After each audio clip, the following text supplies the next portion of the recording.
Hello students. आज हम नए वीडियो के साथ आपके सामने हमारा 10th क्लास का अध्याय चल रहा है कार्बन एवं उसके यौगिक। उस अध्याय को आगे बढ़ाते हुए आज हम चर्चा करते हैं सहसंयोजी बंध की। आखिरकार सहसंयोजी बंध या सहसंयोजन आबंध क्या कहलाता है। पाठ का वही नाम है आपका कार्बन एवं उसके यौगिक। इस पर अपन चर्चा करेंगे। आज बात आ रही है सहसंयोजन बंध। चाहे सहसंयोजक आ जाए चाहे सहसंयोजन आ जाए, बंध का नाम वही है। तो दो परमाणुओं के बीच, यानी कोई भी दो परमाणु हैं, दो परमाणुओं के बीच, आपको पता है परमाणु के बारे में तो आप जानते हैं कि जिसे और छोटे कणों में विभाजित नहीं किया जा सकता है वह परमाणु कहलाएगा। जिसे हम नग्न आंखों से देख नहीं सकते हैं वह परमाणु है। दो परमाणुओं के बीच परस्पर इलेक्ट्रॉनों के युग्मों की साझेदारी, यानी परस्पर जो इलेक्ट्रॉन होते हैं उसके जो युग्म होते हैं उन युग्मों की साझेदारी वाले बंध को हम क्या कहते हैं? सहसंयोजी बंध कहते हैं। दो परमाणुओं के मध्य साझेदारी वाले जो इलेक्ट्रॉन होते हैं उनका जुड़ना, यानी वही आपके कहलाता है जो उसमें बंध बनेगा। इलेक्ट्रॉनों के युग्मों की साझेदारी, इलेक्ट्रॉन के जो युग्म होते हैं उनकी जो साझेदारी होती है, यानी साझा करना, मैंने बताया था एक दिन आपको, साझा का पूरा विवरण बताया था, तो वह कहलाता है सहसंयोजी बंध। इस प्रकार के बनने वाले जितने भी यौगिक होते हैं जो सहसंयोजक बंध से बनेंगे, जितने भी यौगिक सहसंयोजक आबंध से बनते हैं उन्हें हम सहसंयोजी यौगिक क्या नाम देते हैं, यानी वो हमारे कहलाते हैं सहसंयोजी यौगिक। और कार्बन यौगिकों के मध्य क्या होते हैं? हमेशा सहसंयोजक बंध बनते हैं। कार्बन यौगिकों के बीच हमेशा क्या बनते हैं? सहसंयोजी आबंध बनते हैं। ये कहलाते हमारे सहसंयोजक आबंध। ये परीक्षा में अक्सर पूछा जाता है। तो ये आपको सहसंयोजी बंध चाहे आपका कह में आए, चाहे विकल्प के रूप में भी आ सकता है, एक शब्द में भी आ सकता है और कई शब्दों में भी आ सकता है। ये हमको ध्यान रखना है। अब हम बात करते हैं समावयवता की। आखिरकार समावयवता क्या है? समावयवता उसको हिंदी में कैसे कहते हैं? आइसोमेरिज्म। आइसोमेरिज्म ये भी इंपॉर्टेंट है आपका। समावयवता क्या है अभी आप पढ़ेंगे। 11th में समावयवता का विस्तृत वर्णन पढ़ेंगे। तो समावयवता आखिरकार क्या है? तो समावयवता की बात करें, ऐसे यौगिक जिनके की हमारे अणुसूत्र तो समान होते हैं परंतु संरचना सूत्र भिन्न भिन्न होते हैं। ध्यान दीजिए, क्या समान होंगे? ऐसे यौगिक जिनके की अणुसूत्र क्या होते हैं? समान, एवं संरचना सूत्र क्या होते हैं? भिन्न भिन्न होते हैं। संरचना कैसे होंगे? भिन्न भिन्न होंगे। अणुसूत्र तो समान किंतु संरचना सूत्र भिन्न भिन्न हो, वे एक दूसरे के समावयवी कहलाते हैं। क्या कहलाएंगे? एक दूसरे के समावयवी कहलाएंगे और इस गुण को समावयवता कहेंगे। श्रृंखला इनकी भिन्न होती है, कोई भी श्रृंखला के रूप में हो। संयुक्त समावयवता के बहुत सारे प्रकार हैं, मैं बताऊंगा आपको। ये चूंकि 11th का चैप्टर है, इसका डिटेल्स पूरा आप 11वीं क्लास में पढ़ेंगे। अभी आपको सिर्फ जानना है ऐसे यौगिक जिनके की हमारे अणुसूत्र को समान किंतु संरचना सूत्र भिन्न भिन्न होते हैं, वे एक दूसरे के समावयवी कहलाते हैं और इस गुण को समावयवता कहते हैं। समावयवी यौगिक होंगे और क्या कहलाएंगे? वो कहलाएंगे समावयवी यौगिक। क्या कहलाएंगे? समावयवी यौगिक। तो समावयवी यौगिक तो क्लियर हो गया।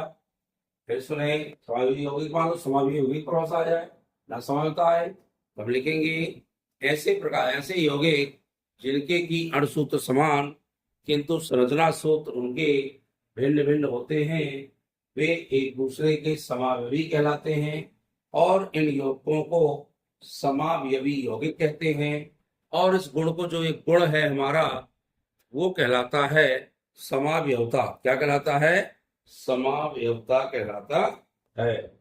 समावयवता का डिटेल्स आप लोग को बाद में चर्चा करेंगे कि आखिरकार समावयवता क्या है, इस पर विस्तृत चर्चा करेंगे हम आगे। क्लियर हो गया? अब चलते हैं आगे हम। तो इसमें चाहे समावयवी यौगिक आ जाए, चाहे समावयवता आ जाए, और चाहे आपका समावयवी आ जाए, तीनों क्लियर हो गए। ऐसे यौगिक जिनके की अणसूत्र समान किंतु संरचना सूत्र भिन्न भिन्न होते हैं, वे एक दूसरे के समावयवी कहलाते हैं। यहाँ समावयवी हो गया। ऐसे यौगिक समावयवी यौगिक होते हैं, और जो है गुण है, इस गुण को समावयवता कहते हैं। ये सबको क्लियर हो गया? तो समावयवता भी आपसे बनना चाहिए। आखिरकार समावयवता किसे कहते हैं, तो ये आपको क्लियर होना चाहिए। अब मैं थोड़ा सा बता रहा हूं, आखिरकार आपसी कारक क्या होते हैं। ये भी परिभाषाएं एक एक नंबर में आती हैं, तो छोटी छोटी ये आना चाहिए। पहले समझ थोड़ा सा लिख लें, और कहीं डाउट हो तो मुझसे पूछ लें। आपसी कारक क्या हैं? वे पदार्थ, यानी जो पदार्थ क्या होते हैं, अन्य पदार्थों को ऑक्सीजन देने में क्षमता रखते हैं। ऐसे पदार्थ जो दूसरों को ऑक्सीजन देने की क्षमता रखते हैं, वे कहलाते हैं हमारे ऑक्सीकारक। यानी ऐसे पदार्थ जो अन्य पदार्थों को ऑक्सीजन देने की क्षमता रखते हैं, दूसरे पदार्थ को क्या देंगे? ऑक्सीजन देंगे, वो कहलाते हैं आपके ऑक्सीकारक। ये परिभाषाएं एक एक नंबर में आती हैं। कभी कभी थोड़ा थोड़ी चीजें पूछ ली जाती हैं, तो आपसे पढ़ना चाहिए। और छोटी छोटी चीजें परीक्षा में इम्पोर्टेंट होती हैं, जो एक समस्या पैदा करती हैं। यदि आप लोगों को नहीं क्लियर है, तो निश्चित रूप से आप एक समस्या प्रदान होगी और परीक्षा में दिक्कत होती है। अब बात यहाँ पर आती है प्रतिस्थापन अभिक्रिया। क्या आती है? आखिरकार प्रतिस्थापन अभिक्रिया क्या है? प्रतिस्थापन अभिक्रिया उन्हें कहते हैं जब किसी कार्बनिक यौगिक से एक हाइड्रोजन परमाणु को विस्थापित करते हैं। प्रतिस्थापन है ना? जब किसी कार्बनिक यौगिक से एक हाइड्रोजन परमाणु को विस्थापित करके कोई विषम परमाणु या परमाणु समूह उसके स्थान को ग्रहण कर लेता है, वह कहलाता है प्रतिस्थापन अभिक्रियाएं। सुन लीजिए, जब किसी कार्बनिक यौगिक से, किसी कार्बनिक यौगिक से, कार्बनिक यौगिक ले लें, किसी कार्बनिक यौगिक से एक हाइड्रोजन परमाणु को विस्थापित करके कोई विषम परमाणु या परमाणुओं का समूह उसके स्थान को ग्रहण कर लेता है, वह कहलाती है प्रतिस्थापन अभिक्रियाएं। यानी कोई हमारा कार्बनिक यौगिक है, उससे हाइड्रोजन को विस्थापित किया, और विस्थापित करने के बाद वह किसी दूसरे का स्थान, उस पर कोई स्थान ग्रहण कर लेता है, वह हमारी होती हैं प्रतिस्थापन अभिक्रियाएं। इसको भी नोट कर लें। अब मैं बात करता हूं एस्टरीकरण अभिक्रियाएं। ये सब इस पार्ट के लिए छोटे छोटे क्वेश्चन हैं। एस्टरीकरण अभिक्रियाएं क्या हैं? इसका नाम ही एस्टर है। अभिक्रियाएं यानी एस्टरीकरण अभिक्रियाएं किन्हें कहते हैं? तो ध्यान दीजिए, कार्बनिक अम्लों एवं अल्कोहल की अभिक्रिया के फलस्वरूप, हमने कार्बनिक अम्ल आपको बताया था, कोई भी कार्बनिक अम्ल के अंतर्गत COH आता है, अल्कोहल समूह OH आता है, एल्डिहाइड CHO, ऐसा बताया था मैंने आपको। तो कार्बनिक अम्ल एवं अल्कोहल भी अभिक्रिया के फलस्वरूप जल के अतिरिक्त बनने वाले पदार्थ एस्टर कहलाते हैं। जल के अतिरिक्त यदि कोई पदार्थ बनेगा, वह होगा एस्टर। हम बता दें आपको, जैसे यहाँ हमने लिखा CH3COH, इसका नाम मैंने आपको परसों पढ़ाया था, उसको कहते हैं एसिटिक अम्ल। और ये अल्कोहल से कोई क्रिया होगी, मान लो हमने लिख दिया C2H5OH, इसको ऐसा ना लिख करके मान लो उल्टा लिख दें, ऐसा तो कोई दिक्कत तो नहीं है। C2H5OH उल्टा कर दिया, तो इसका जो H2O है ये अलग हो जाएगा, और जब ये अलग हो जाएगा तो बच जाएगा CH3 COO C2H5 और जल अलग हो जाता है। हमने बताया जल के अतिरिक्त एस्टर बनता है। अब जो बनने वाला यौगिक है ये कहलाता है एस्टर, और इसका नाम होगा एथिल एसीटेट। क्या नाम होगा? Ethyl acetate. तो एस्टर बनाते हैं, यह बनने की अभिक्रिया यानी ये जो लवण बनता है एस्टर बनता है, तो एस्टर बनने की जितनी भी अभिक्रिया है यह कहलाती है एस्टरीकरण। क्या कहलाती है? एस्टरीकरण। फिर सुन लीजिए, कार्बनिक अम्ल एवं एल्कोहल की अभिक्रिया के फलस्वरूप जल के अतिरिक्त बनने वाले पदार्थ एस्टर कहलाते हैं। जल के अतिरिक्त बनने वाले पदार्थ एस्टर कहलाते हैं, और यह अभिक्रिया एस्टरीकरण कहलाती है। क्या कहलाती है? एस्टरीकरण कहलाती है। फिर सुन लीजिए, कार्बनिक जो अम्ल होते हैं, कार्बनिक अम्ल और एल्कोहल परस्पर आपस में क्रिया करके जल के अतिरिक्त जो बनने वाला पदार्थ होगा उसे हम एस्टर कहेंगे, और यह अभिक्रिया एस्टरीकरण अभिक्रिया कहलाएगी। उदाहरण पूछे तो आपको ये उदाहरण दे देना है, और नहीं पूछे तो कोई जरूरी नहीं है। जितना क्वेश्चन पूछता है और जितने अंक का पूछता है उतना ही आंसर देना श्रेयस्कर होता है, और उतना ही हमें आंसर देना चाहिए। ये क्रिया कहलाती है एस्टरीकरण। क्लियर हो गया? सबको तो नोट कर लेंगे। कार्बनिक अम्ल और एल्कोहल आपस में क्रिया करके जल के अतिरिक्त एक और पदार्थ देते हैं। ये बनने वाला जो पदार्थ एक और है वह एस्टर कहलाता है, और यह अभिक्रिया आपकी एस्टरीकरण अभिक्रिया कहलाती है। सबको क्लियर हो गया? ये छोटी छोटी प्रोसेस तो क्लियर हो गई होंगी, और इस समीकरण भी आप लोग लिख लेना तो आपको ज्यादा अच्छा रहेगा और समझ भी पाएंगे। इसका नाम लिख लेना एथिल एसीटेट। क्या नाम लिखो स्टूडेंट?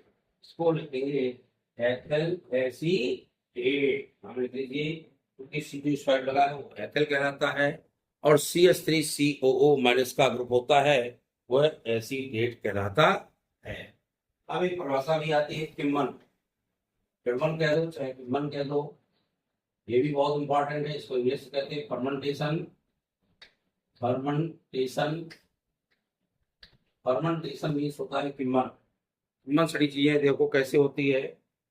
एंजाइम की उपस्थिति में जितनी भी अभिक्रियाएं होती हैं, कोई भी एंजाइम तो आप जानते हैं ना, एंजाइम की उपस्थिति में, सुन लीजिए, एंजाइम की उपस्थिति में होने वाली क्रियाएं किण्वन कहलाती हैं। यदि हम ऐसा कहें, ऐसी रासायनिक अभिक्रियाएं जिसमें जटिल कार्बनिक यौगिक एंजाइम की उपस्थिति में धीरे धीरे कार्बनिक यौगिकों में अपघटित हो जाते हैं, उस अभिक्रिया को किण्वन कहते हैं। फिर सुन लीजिए, ऐसी रासायनिक अभिक्रियाएं जिसमें जटिल कार्बनिक यौगिक जटिल कार्बनिक यौगिक एंजाइम की उपस्थिति में धीरे धीरे कार्बनिक यौगिकों में विघटित हो जाती हैं, ऐसी अभिक्रिया को किण्वन अभिक्रिया कहते हैं या किण्वन कहते हैं। इसको हम पढ़ते हैं किण्वन, चूंकि आधा अड़ा है इसको हम किण्वन कहते हैं। और डायरेक्ट लिखना तो लिख सकते हो, एंजाइम की उपस्थिति में होने वाली जैव रासायनिक अभिक्रियाएं किण्वन कहलाती हैं। इसमें जो आपको अच्छा लगे वो आप लिख लीजिएगा। निश्चित रूप से किण्वन परीक्षा में आती है। थोड़ा सा और अच्छा लिखना हो तो ऐसी रासायनिक अभिक्रियाएं जिसमें जटिल कार्बनिक यौगिक एंजाइम की उपस्थिति में धीरे धीरे कार्बनिक यौगिकों में अपघटित हो जाती हैं। जटिल कार्बनिक यौगिक किसमें हो जाते हैं? कार्बनिक यौगिकों में अपघटित हो जाती हैं। इस अभिक्रिया को किण्वन कहते हैं, यानी किण्वन कहते हैं। ये आपको क्लियर हो गया होगा किण्वन क्या है। तो किण्वन भी आपको देखना है। इस तरह से इन परिभाषाओं को देखिए और नोट किया करिए। आप वीडियो को बार बार देखें, लेटे हुए हैं तो वीडियो को मेरे देखते जाएं। निश्चित रूप से लेटे हैं, आप कोई मन नहीं लग रहा पढ़ने में, वीडियो स्टार्ट कर लीजिए, आप सुनते जाइए और सुनते सुनते ही आपको यह पूरा, मेरा विश्वास है कि आपको पूरा याद हो जाएगा। लेकिन आप जब बार बार देखेंगे तो निश्चित रूप से आप उसको बखूबी समझ पाएंगे और आपको वह तैयार हो जाएगा। इस तरह से यदि आपको वीडियो अच्छा लगा करे तो निश्चित रूप से वीडियो को लाइक एवं शेयर कीजिए और नए स्टूडेंट जुड़ करके हमारे चैनल को सब्सक्राइब करें, करते चलें। इस तरह से वीडियो देखते जाएं और चैनल को आगे बढ़ाते जाएं। बहुत बहुत धन्यवाद।